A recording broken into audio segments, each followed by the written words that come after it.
Good morning. My name is Reverend Stephen Kendrick. On behalf of this family, I welcome you to Bigelow Chapel in Mount Auburn. This is a remarkable and lovely and historic place. It is no surprise that this family has chosen this place for this service. But it is horribly surprising that we are here. Alison's life was tragically foreshortened, but that does not mean that within her 54 years, she did not live and grasp and absorb life's lessons, life's joys, and all that is good. Do we wish that she had decades more? Of course, and absolutely. There is tragedy undergirding our gathering today. But there is also fulfillment and magnificence and love and compassion, and we grasp onto that as well.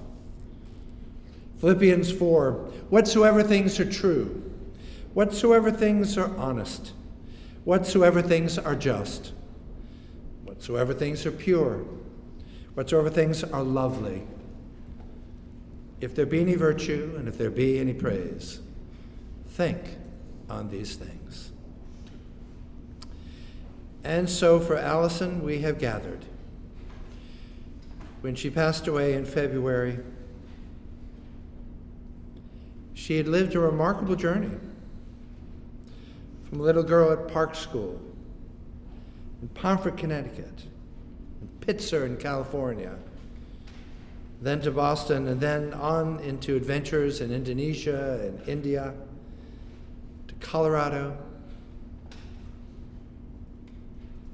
What a life. It's been unbelievable. And for Ed, who I have only gotten to know in one brief car ride, and yet, you're right, Ed, we do know each other. We do. And for Maya, who I met yesterday, her daughter, who was described to me as your mother's entire world.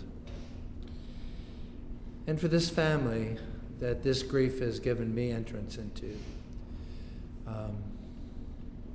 Our conversations have been frank and I believe loving. It's an old saying that on the day when death shall knock at thy door, what shalt thou offer to him? Oh, I will set before my guest the full vessel of my life. I would never let death go with empty hands. And so we have reached out our hands and they are full because they are grasping and holding each other's. That is what the family did in Walnut Hills as we gathered around, also to inter Jerry's ashes. This family is doing and living something that, as I said to them, feels almost superhuman to me. And yet it is the most human thing that we can do, which is to mourn and to remember and to honor, and most of all, to bless. And so all of us here, and a great cloud of witnesses far beyond the people in this room today, are ultimately here to bear witness to all that is truly ultimate in life. And sometimes it is sad that it is death that brings it to our hands and heart, eyes, mind, strength, and spirit. But so be it. We will hear it, we will feel it, and we will pass on this blessing to Alison this day. In your prayers, and in your memories, in your silence, in your song, and in many, many years to come. For it is only time that ultimately heals. That and compassion. In talking about Alison yesterday, I learned so many things about her, but one of the things is that she had a kind of deep draw to a larger, more universalized kind of spirituality Much of Buddhism really spoke to her. And this morning, I found this quote. I shared a little bit with Ed. The Buddha said, "Believe nothing merely because you have been told it,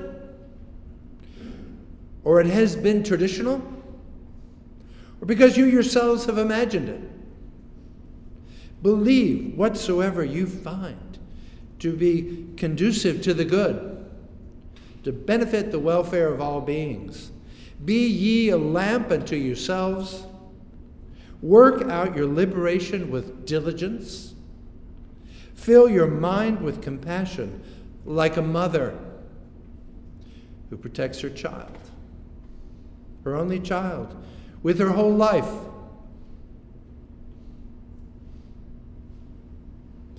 And therefore one should cultivate a heart of compassion and love towards all beings."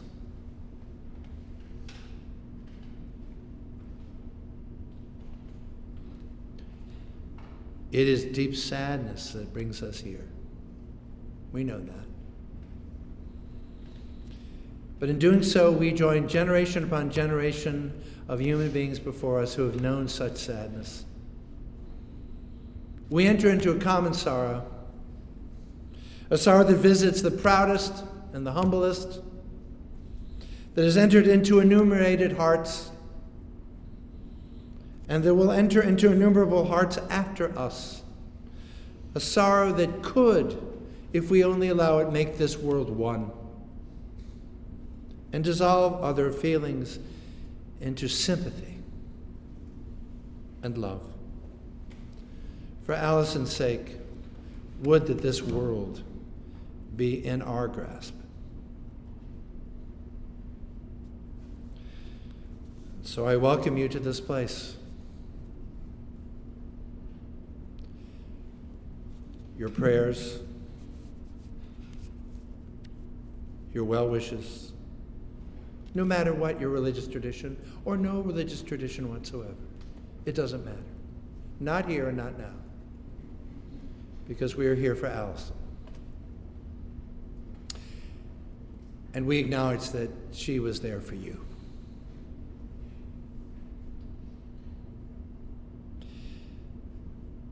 Alison wasn't even certain she wanted a classic funeral, and she said, "I want a concert." So we will have music, and I'm going to ask you to do something that, frankly, a lot of congregations who come to this chapel do not do. They look at me mutely and they do not sing. And I'm asking you today, sing for her. She wanted songs. She wanted music. Sing with all your heart. Hymn 680, O God, our help in ages past. Please rise as you're able.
invite forward Laura to speak on behalf of the family of her sister.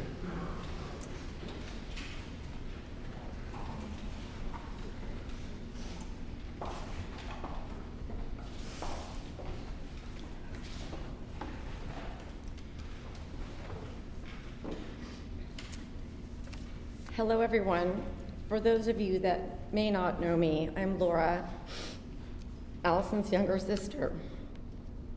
On behalf of Alison's family, we're so grateful that you can be here today to share these memories of Alison and help us celebrate one of the most special people we know and love. Alison and I were stereotypical sisters growing up in the 1970s. We built elaborate snow igloos together in the backyard, played kick the can with our neighbors, and watched endless episodes of The Love Boat on Saturday nights. On Tuesdays, we took the train to our grandmother's house to make pom-poms before a music lesson. Alison played the flute and I the recorder. I was always jealous of her beautiful instrument and how proud she was taking it out of the black velvet-lined case each time she practiced. It brought her such pleasure. We both were passionate about sports and fortunate to play on the same field hockey, ice hockey, and lacrosse teams together at both Park and Pomfret. We were simpatico. We were sisters. After high school, we slowly drifted apart. Alison became an explorer and pursued her education in California and work in Southeast Asia and Colorado.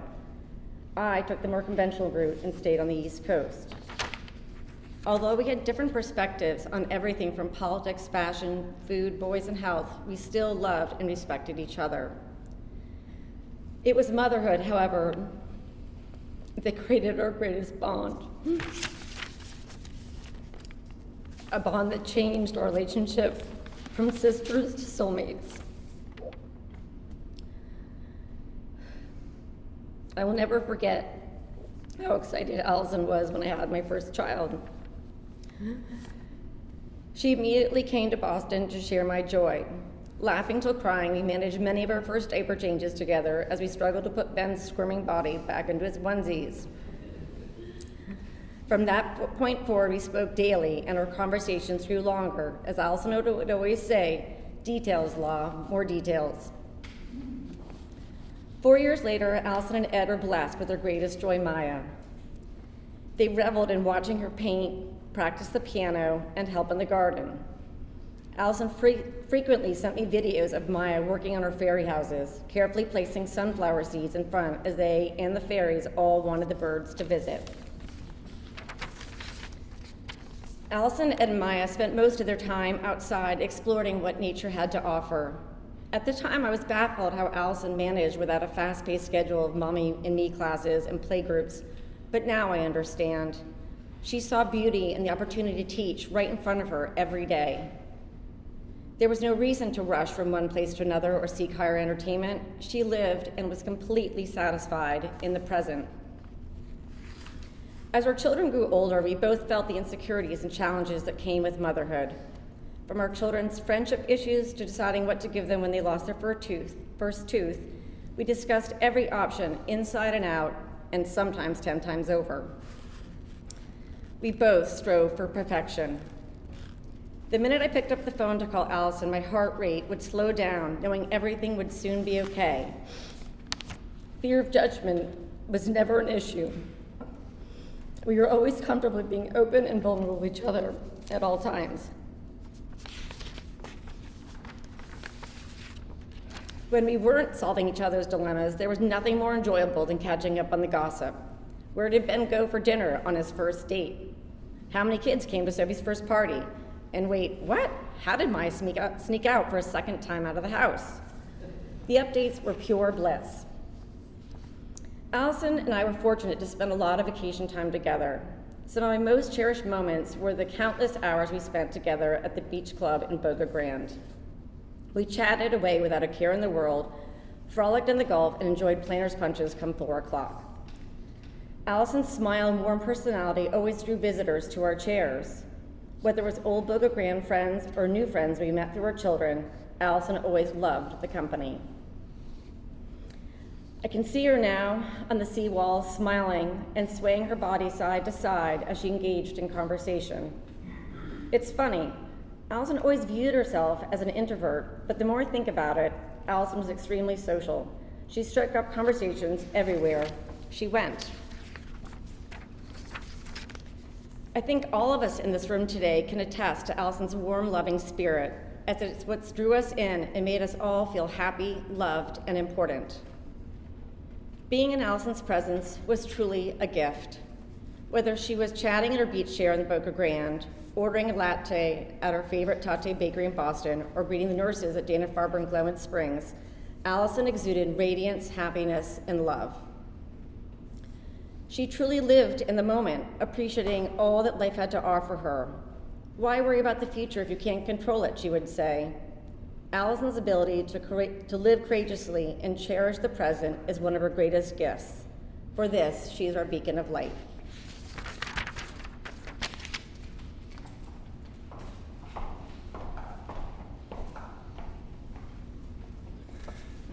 Thank you very much, Laura. It's very, very hard to do what you did, so thank you.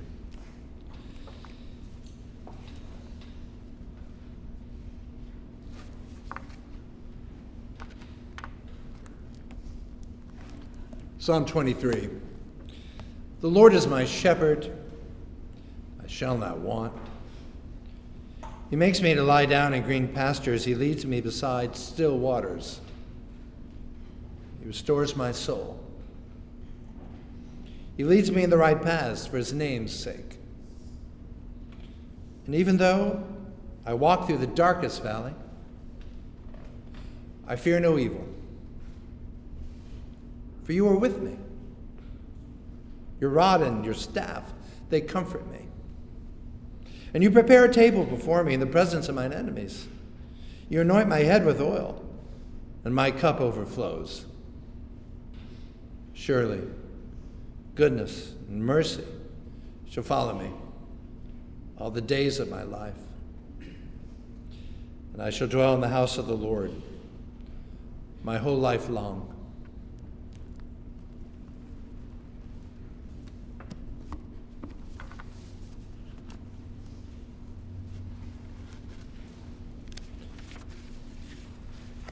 I invite forward to share more memories of Alison, Betsy, and Emily.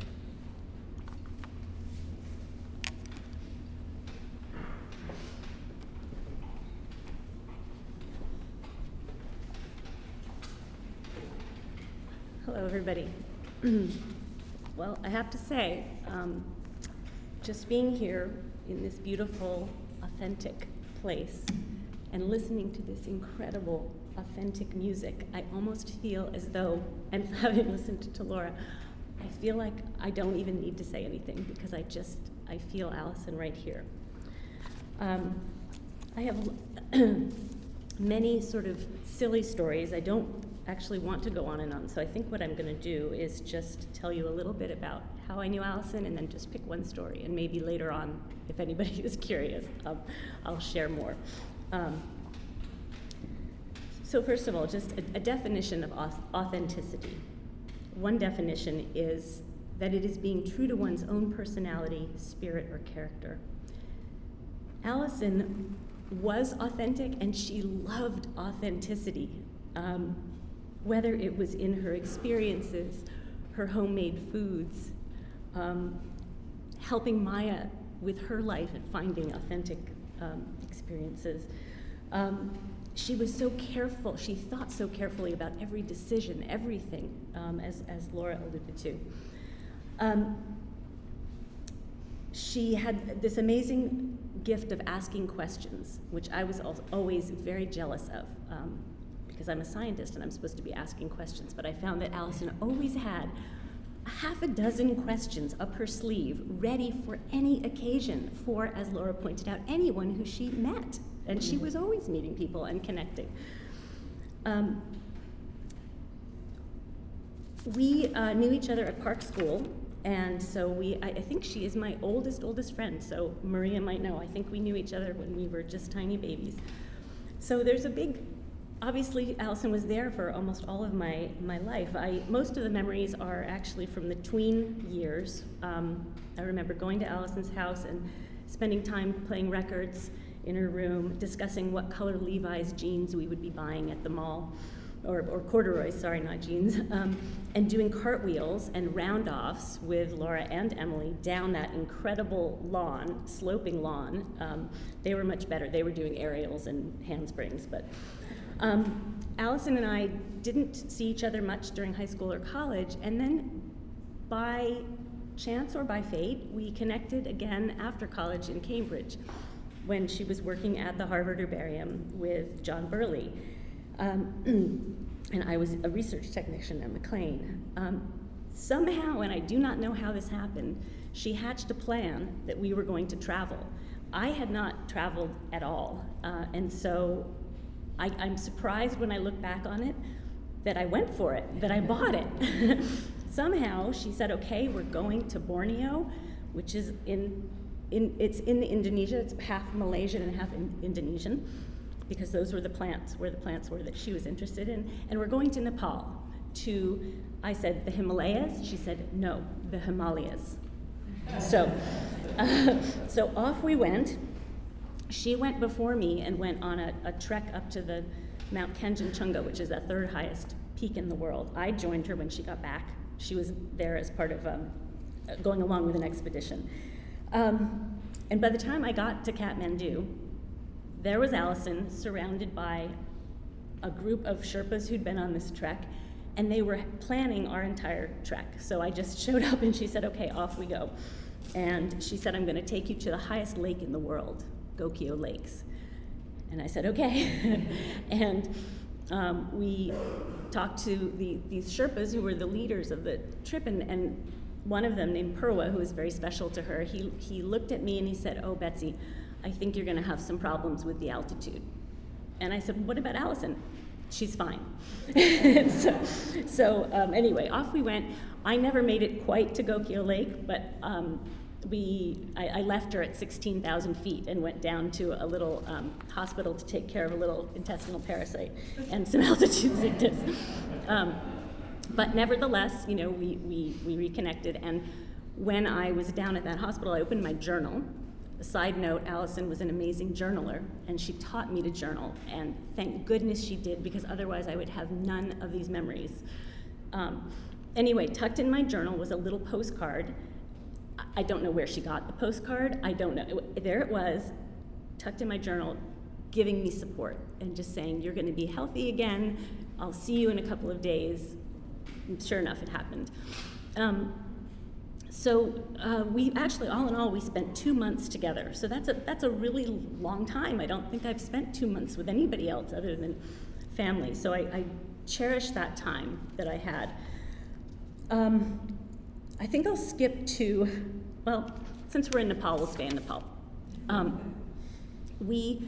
On the way out, rather than just flying out the way that most people do, Alison thought it would be more authentic and really special if we hiked to the nearest road, which was, we'd already been out for a week and a half and we're pretty grungy and tired, and so she said, we can do it.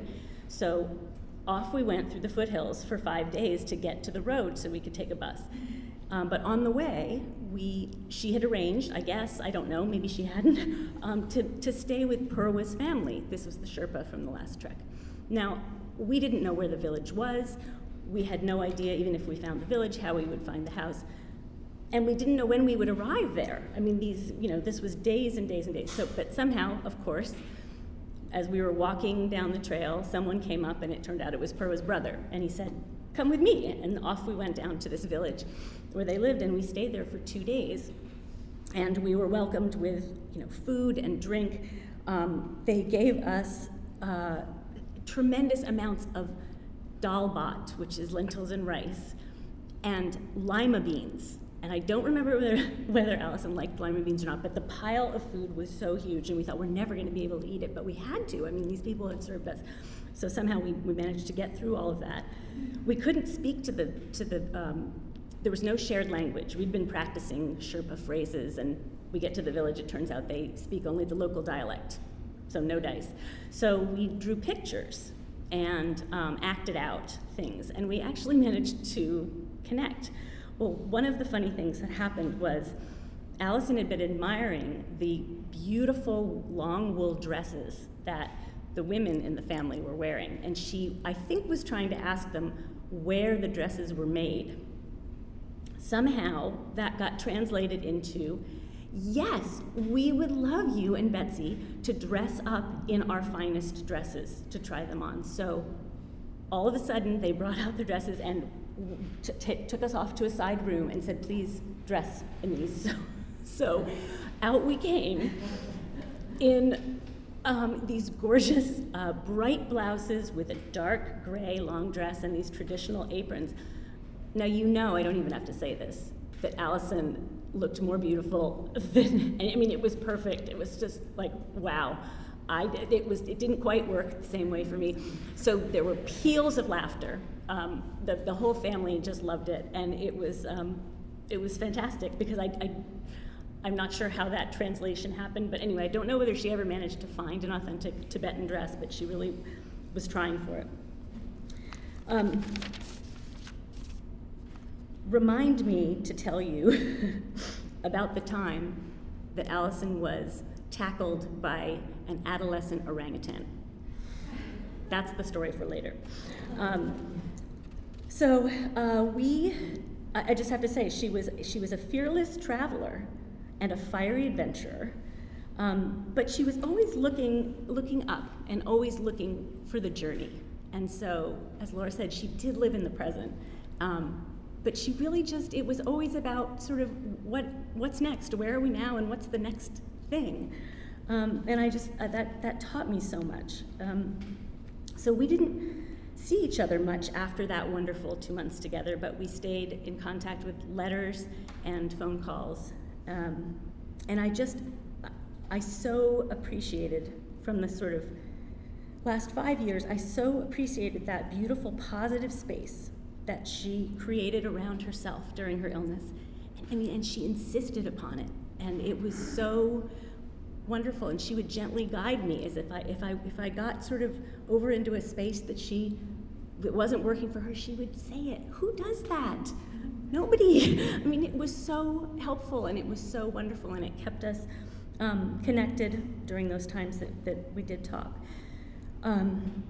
Alison was so gentle, so kind, such a dreamer and a nurturer and a leader in her own way. She really was my most authentic dear friend. Thank you.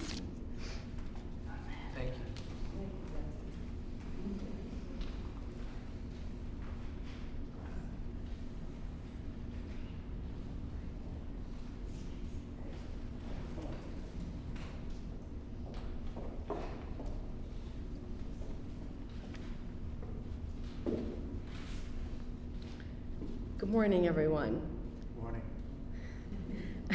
Alison and I met in Boulder 15 years ago. I was 27 and single, and Alison was married, and Maya was just 1.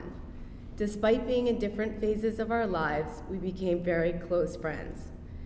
One of the first things Alison and I did together was go to Boulder's farmers market on a spring Saturday morning. We arrived just before 8 a.m. to be sure we were amongst the first to arrive. We walked slowly through the market, and Alison knew exactly each vendor she wanted to see. She explained to me why they were all special in their own way. Whether it was the man who sold smoked salmon, or the sprout stand, or the Honeycrisp apples that came from Paonia, Alison was someone who always went that extra step of getting to know people she interacted with. I look back at that day and each table we walked by, and it's a perfect metaphor for the different parts of Alison's life that I got to know and love. The first farm stand reminds me of Alison's love of nature and Boulder's hiking trails. One day I met Alison at the trailhead, ready to hike with Maya and our dogs. I noticed Maya was in sandals, and I said to Alison, "Are you sure Maya's okay to hike in sandals?" Alison replied, "She'll be fine, Emily. Don't worry. She's hiked to the top of Sanitas in them before." I also noticed that Alison was dressed in one of her favorite shirts. It was definitely not your typical hiking gear. I was struck by how nice she looked, and I asked her why she chose this top to hike in. She replied, "Oh, Emily, I can't save these nice shirts to only wear when I go out. I wear them all the time." It was so Alison to wear what she loved, doing what she loved. The second farm stand reminds me of Alison's thoughtfulness in details. One day, I was over at her house while she was making Maya lunch. Maya was only 2 or 3 at the time. I couldn't believe what Alison was making for her for lunch. A piece of toast with seeds. Then she put ghee, clarified butter, on it. I'd never even heard of ghee. Followed by a thinly sliced avocado and a few sprouts on top. The most amazing thing of all was watching Maya gobble down this gourmet-looking lunch. The third and final farm stand reminds me of Alison's parenting style. One Saturday morning, after Alison, Maya, and I had finished shopping at Farmer's Market, Alison and I were still talking. Maya, who was around 5, was itching to go home. Alison, thinking of how to entertain Maya for a few more minutes, surveyed her surroundings. Then she pointed to a nearby tree and said to Maya, "Look at that tree, Maya. Why don't you go over to it? I see some sap, and it looks like there's some interesting things going on in there." Sure enough, Maya walked over to the tree, stuck her finger in the sap, and was immediately fascinated with the tree. Maya entertained herself for another 20 minutes while Alison and I finished chatting. This small parenting moment stayed with me, as Alison not only taught Maya to notice and appreciate nature, but she also taught me too. Alison's love of nature, thoughtfulness in details, and her way with Maya are just a few of the many aspects Alison shines so brightly in the world. There are often moments now when I seek her guidance, and in these moments I close my eyes, hear her voice, gentle words of wisdom, and immediately smile, for I know she is with me still, as she is with all of us. Thank you so much.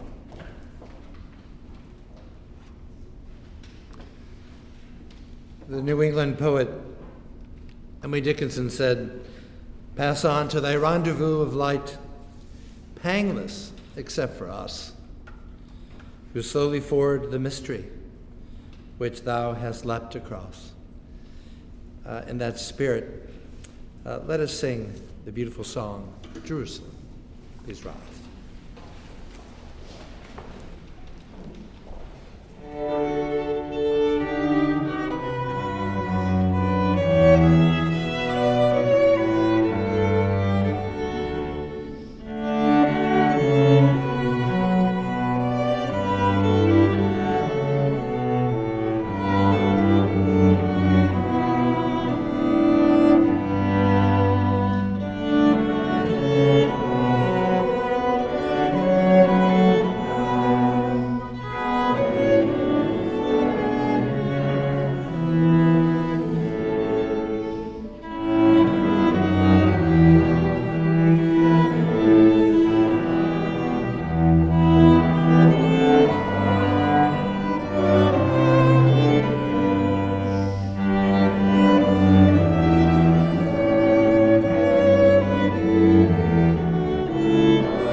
If Asia and Rachel could please come forward.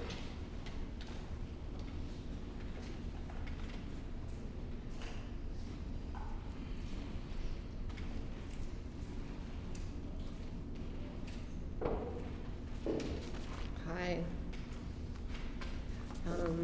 I'm here to talk about Alison as my friend.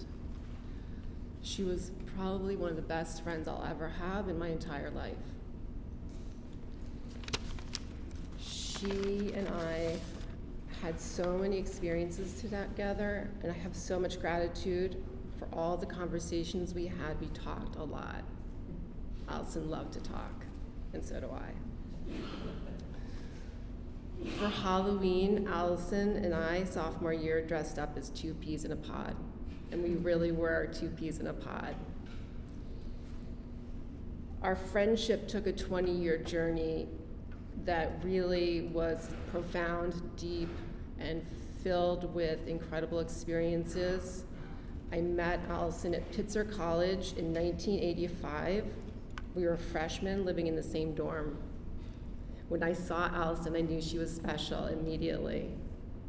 And one of the first things she said to me was that she felt a little older than everyone else.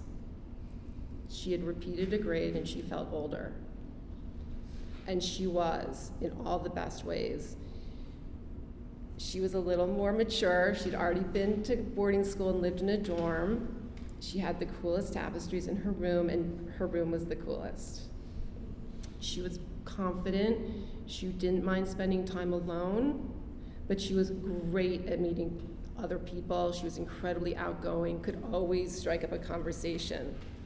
I was so impressed with that and wanted to be more like that. She was sophisticated, very interesting, incredibly stylish. She wore that incredibly cool cuff on her upper gorgeous arms. She had the most gorgeous arms. So Alison was that person that I met that took away some of my loneliness. She was the nearest and dearest. Recently I read a letter that she wrote me back in 1988, and she said, "I believe that experiences are what life is all about, and being with friends is equally important." And Alison and I had so many experiences. She really lived true to that. She wanted to have experiences with people. She wanted to go and do things. So, Alison and I went to India together. We did yoga together. We lived in India for 3 months. We studied with a guru. She came into Alaska and met my father. No other friend has ever done that. She came to visit me in New York City. She was equally as comfortable in the 5-star restaurant in New York City as she was living in a shack, eating with her fingers, with nothing. She was so appreciative of everything. And I admired that so much. She always had mise en place. She could always be comfortable no matter her circumstances. I would like to be more like that. She was the best, most fearless travel companion, as other people have said here, as Betsy said. She was fearless in trying new foods. I never wanted to eat weird foods. She would always try them. And finally and lastly, I think Alison was a seeker, and she was a seeker for the meaning of life, a deeper meaning in life, for truth, for stillness, for peace. She was really searching for stillness. I think she wanted stillness and peace. And she asked a lot of questions. We all know Alison asked a lot of questions. And she wanted to have a meaningful life, and I think she did. And I will always be grateful to Alison and cherish my memories with her. She made my life better. She really made my life better. And then I'm going to end with a quote from Thich Nhat Hanh, who she loved. "And you must love in such a way that a person you love feels free." And I always felt free with Alison. And Maya, I hope you find your Alison. She was very special. Thank you. Thank you.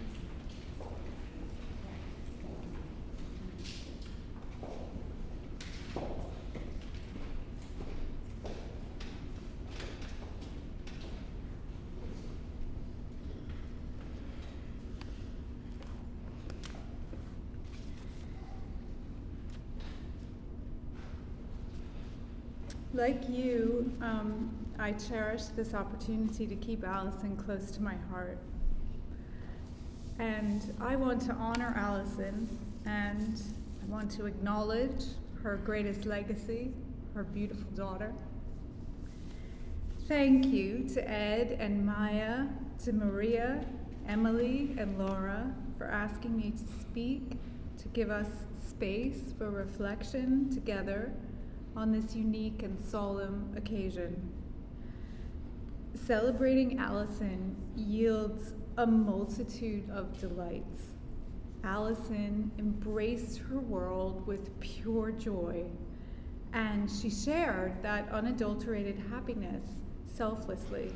She possessed a huge generosity of spirit. She offered up profound insights and great wisdom to our friendship like precious gifts with unflinching thoughtfulness. Just recently, when she and Maya visited London, where I live, and stayed in our tall Georgian house, I can still hear Alison's voice when she raced down the stairs to exclaim, "Rachel, there's a big little friend in our bedroom." It was an enormous spider, so those of you who know Alison well know how she would have reacted. When I was with Alison, the hilarity was often exacerbated because actually it was on the edge of hysteria. Then, of course, there was her legendary beaming smile. It could stop traffic. When I arrived at Pomfret from Philadelphia, I was 13 years old, and Alison was part of an elite bunch, which had been third formers already. So she was fully assimilated, confident. So I took note of Alison's natural ease. Happiness surrounded her. Her teachers and her peers adored her. It was only a matter of days until I witnessed this relaxed charm transformed into a formidable force to be reckoned with on the hockey field. At tryouts, I could not believe my luck when we ended up the only two sophomores on varsity. Alison ran like a gazelle. She had a natural athleticism, which meant that she was not only a great weapon against the toughest of teams, but she was beautiful to watch. A bandana on her head, kilt akimbo, and her beloved gold arm bracelet taped up for safety. But it wasn't until the winter that my full admiration of Alison's sporting prowess kicked in. In Philadelphia, where I'm from, girls just did not play ice hockey, in the early 1980s at least. Skates were for figure skating, and the Flyers played ice hockey. So Alison and my dorm mates went up and down the hill to the rink every day, clad in their padding with huge duffel bags on their shoulders, and it looked really cool. I rang my father. I declared I was no longer playing squash. I wanted to play ice hockey. The answer was a firm no. Alison consoled me. Alison really, really loved being a sportswoman. She had stamina, agility, grit, determination, and buckets of talent. Lacrosse was much the same. She had finesse and grace on the field. She was highly skilled. I admired her sporting prowess and also her humility. She never bragged or showed off about her accomplishments. She was elegant. As sophomores and seniors, we were in the same dormitory, and I want to tell you about our mornings. Most days began with Alison standing in front of my bed, freshly showered, beautiful, maybe with a tiered Laura Ashley skirt, standing on one foot. Then she would quickly step to the other foot.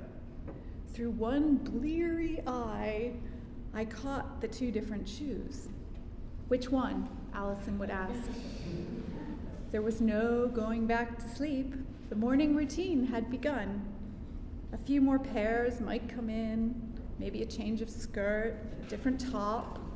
Meanwhile, as a classic last-minute Lillian, I was still in bed.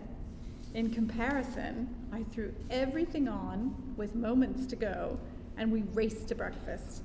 Alison looking polished and completely sorted, somewhat bemused at my random approach to a morning routine.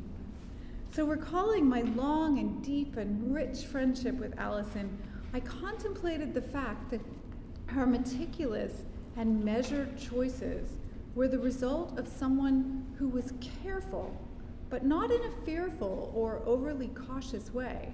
Alison was considered. She was not rash. She thought carefully about a question, a topic, a decision, with deep regard. She was intense. Her emotions ran deep. Regularly, Alison and I shared the choices and decisions which confronted us, especially more recently as wives and mothers. No topic was too small. Nothing was trivial.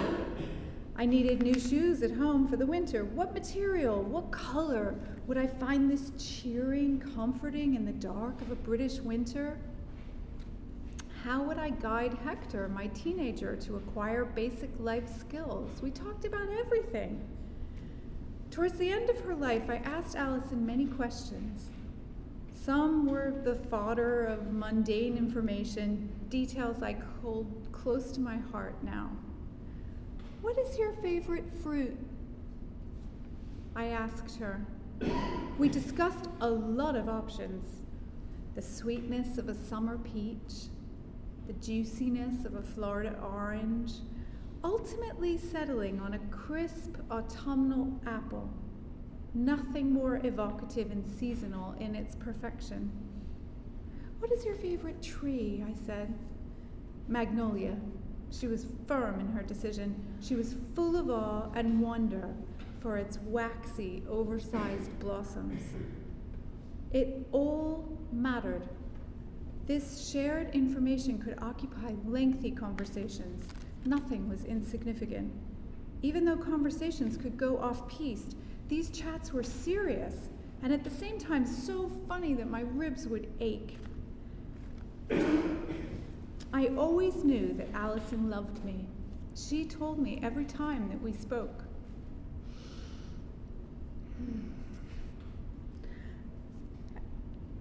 And I shared that love with her. Now I hold it close to extend to Maya and Ed, Maria, Emily, and Laura.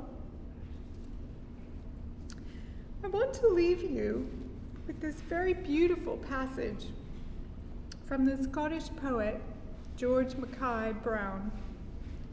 It was found in his flat when he died on Orkney about 25 years ago.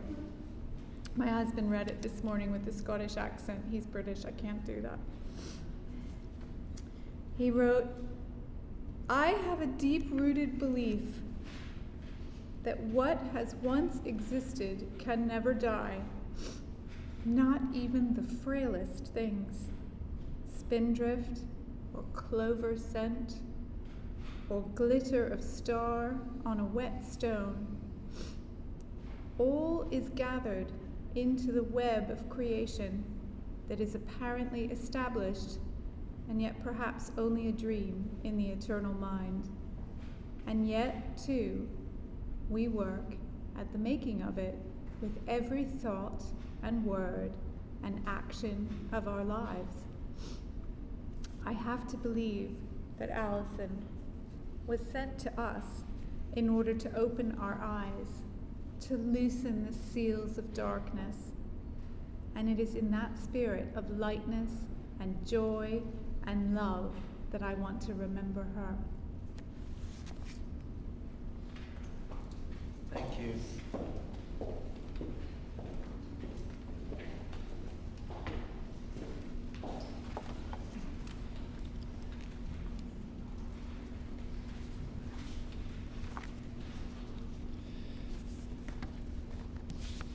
It remains for me as minister to speak to you and to this family. as we have already confronted this morning, there are limits to where words can go. But I have to say to you, I meant it what I said when I greeted you at the church door yesterday. I wish I'd known Alison. I cannot do a eulogy because I didn't know her. But as Ed said, oh, I think you do know her. And that's very sweet to say. And there's some truth in it because this family has given me entrance into your lives and into her life. And I appreciate that. One of the greatest theologians in America was the African-American mentor to Martin Luther King. His name is Howard Thurman. He lived and worked at BU. And he wrote these words, and I give them to you, the congregation, who sit here as witnesses, and as people that knew and loved Alison. I share with you the agony of your grief. The anguish of your heart finds echo in my own. I know I cannot enter into all that you feel, nor bear with you the burden of your pain. I can but offer what my love does give, which is strength of caring, which is the warmth of one who seeks to understand, and the silent, storm-swept barrenness of so great a loss. And this I do in quiet ways, that on your lonely path you may not walk alone.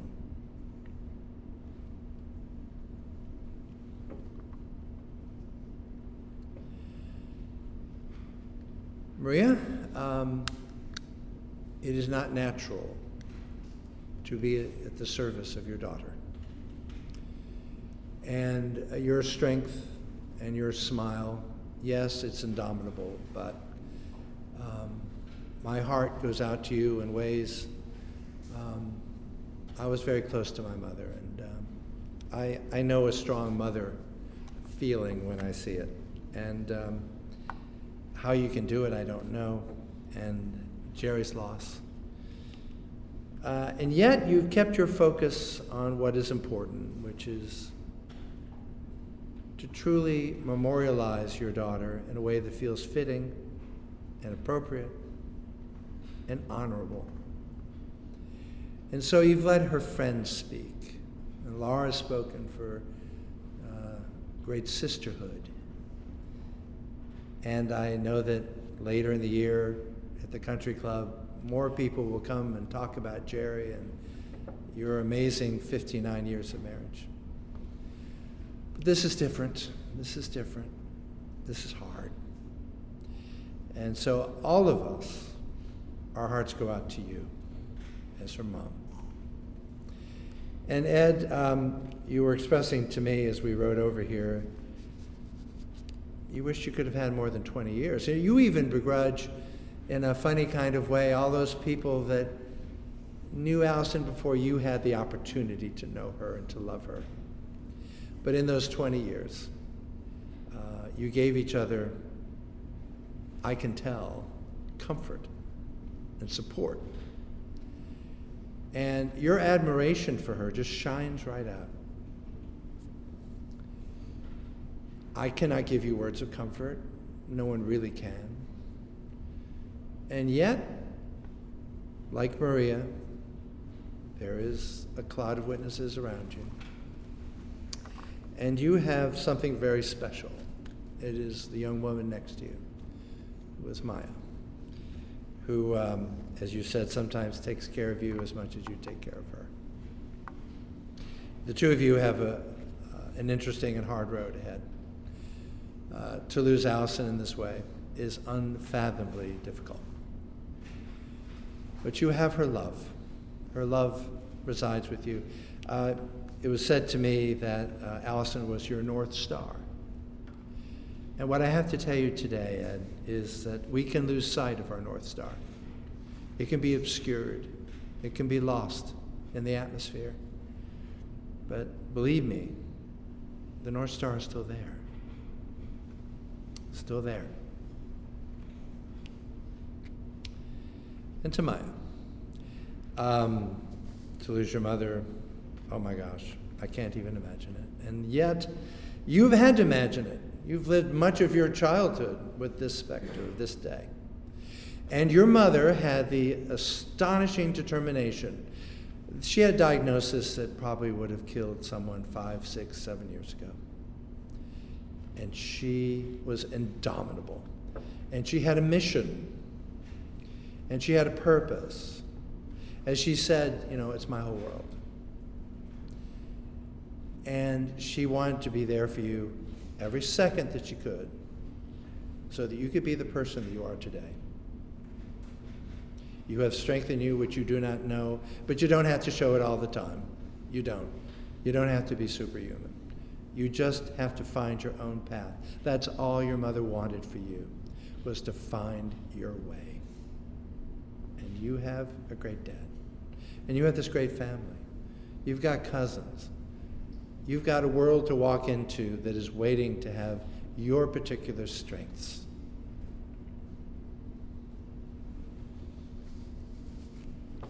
Anne Mara Lindbergh wrote, "But how can I live without you?" she cried.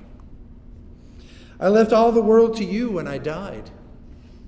Beauty of earth and air and sea, leap of a swallow or a tree, kiss of rain and wind's embrace, the passion of storm in winter's face, the flight of stars and night's caravan, song of crickets, all these I have put into my testament. All these I have bequeathed to you when I went. But how can I see them without your eyes, or touch them without your hand? How can I hear them without your ear, without your heart? Understand? These two, I leave to you."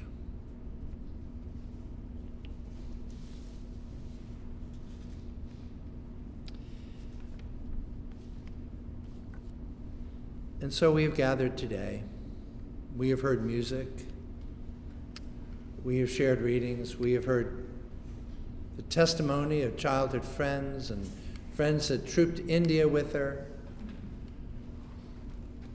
We have heard this family's testimony to one who was essential. When she was in Florida at the beginning of the year, literally just weeks before her death, she said, "I am with my family." It meant the world to her.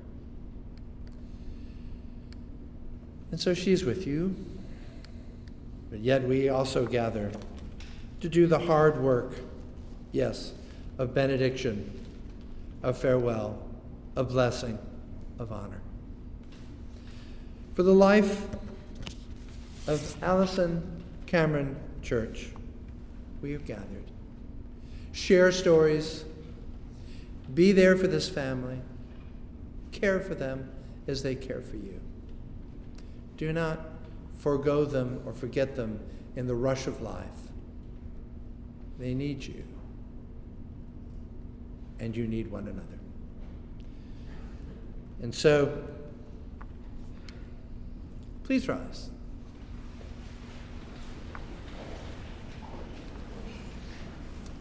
And join hands.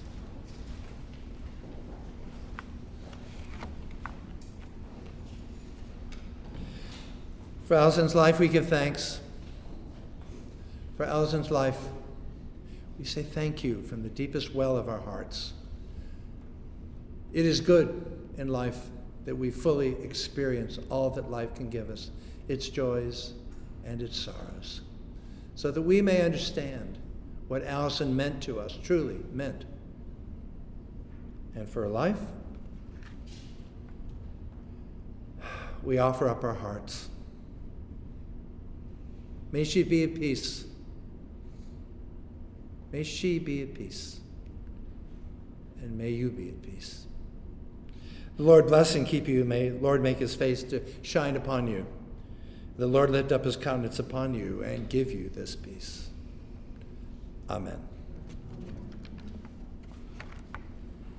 You may be seated.